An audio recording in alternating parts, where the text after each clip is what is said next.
this is Bowen at the Pop Facility near Pittsburgh, and we're here with the #1 selling pinball machine of all time, Addams Family.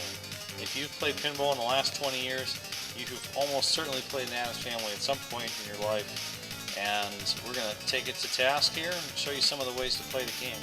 I'm going to play through the game a couple times, once with a focus directly on multi-balls, and the second time with a focus on the mansion rooms. And particularly, I think that the multi-ball strategy is a good way to play the game for score. That may be surprising to players who don't play a lot of Addams Family. They play it a certain way. So as we fire it up, we're going to focus exclusively on multi-ball, with the occasional mansion room thrown in as appropriate. Alright, so we're going to play through the game twice, and the first game we'll play will concentrate pretty much directly on multi-ball. Second game we'll concentrate on the mansion and try to compare how those strategies work out points-wise. So this first game will be pretty much all about multi-ball, and any modes we play will be in sort of coordination with success in multi-ball. To start multi-ball, you shoot the bookcase until you spell greed. That will light locks, and backhanding this from the right flipper is the way to go and do this safely. Basically backhand it early and then use the side flipper to push the ball away from potential drain hazard. So early backhand, you may or may not need the extra flipper, but basically the goal is to get the ball back on your lower right flipper, and that was a really mistaken drain there. I flailed away when I didn't need to and lost the ball. So ball 1 ends in a poor way, and ball 2 begins with a really poor plunge, when I should be able to get the lock off of a skill shot plunge. So that play cost me up to 5 million points there, because I lose out the opportunity on collecting one additional skill shot. So let's not make the same mistake twice and plunge this one correctly. That picks up a 2 million skill shot, but it's really going to cost me 5 million in the end that I made that mistake with all of the skill shots you end up making throughout the game. So this next skill shot, which is 3 million if I make it, would have been 4, and I bricked it, but I actually don't think this is that bad, because now I get a free shot at multi-ball start. 2 free shots, actually. So if you don't hit anything, you get the ball back. So if the ball comes down to your flippers when multi-ball is lit, not only will the power lights not be on, but you'll be able to take a pot shot at starting the multi-ball. And I talked right over the great start of the multi-ball. Just a terrific lighting effect there. Here comes a shot at the double, or another chance, bricked, another chance, there we go. The relight is the vault. It's a very important shot to get used to, the vault shot. Almost as important as the actual jackpot shot itself. Wow, there's a lot of balls up there. Get around. Thank you. I guess 3 or 4 times the charm there. And that's 2 jackpots. And oh, the ball, I put the ball back in the vault to relight it again. Great live catch there. So now I've got the L1 stance, the 2 balls on one flipper, 1 on the other. And if you're really playing conservatively here, you'll wait about 10 seconds once you've grabbed the balls, because the power magnets will shut off, as they just did. This allows you time to shoot whatever shot you're aiming for and be certain that the magnets won't get in your way. And now, one of the greatest cradle separations ever there. Off the ramp, off the side flipper, off the balls, nothing but net.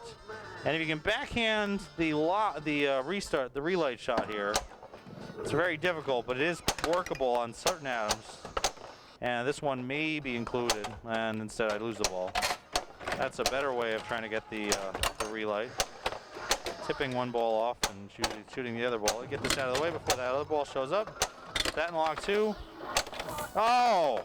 Come on, get around. Yeah, another jackpot. Oh, I should have been able to save that, but did not. Wow. Amazing bounce out of the electric chair there. That was a wicked spin. So that was a good multi-ball. The next multi-ball can be worth even more, and it's just as easy to get it. You backhand into the greed, use the side flipper to keep your ball out of danger, and you can even get greed letters with the upper flipper, and that's a nice combination there. Off the upper flipper, off the greed, off of cousin it, back to your right flipper, using the geometry of the game to your advantage. And I've already got 4 of the 5 letters. There's 5. Hit control. Let's cash in the thing.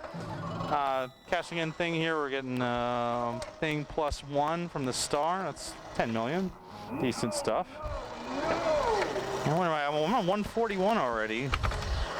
And if you recall, ball 1 ended in a dumb way. So really, I shouldn't have lost the ball at all. Lighting locks for the second multi-ball is done at the vault only. There's a 3 million skill shot. And I do think it's useful to, oh, bad shot there off the side flipper. I missed that way too high. Some players playing conservatively will just not even bother shooting with the side flipper and will instead do what I did during the multi-ball and tip that out. So here, I haven't hit anything, and there's a couple ways to play this. I'm going to play this one a little differently, which is to start a mode. Start cousin hits. And then try to start multi-ball while cousin hits running. And here, I haven't hit any targets. The game is like, where's the ball? You haven't hit anything, I can't find it. So those were all safe. If I drained out of that, as long as it didn't go down an out lane, it would have been okay.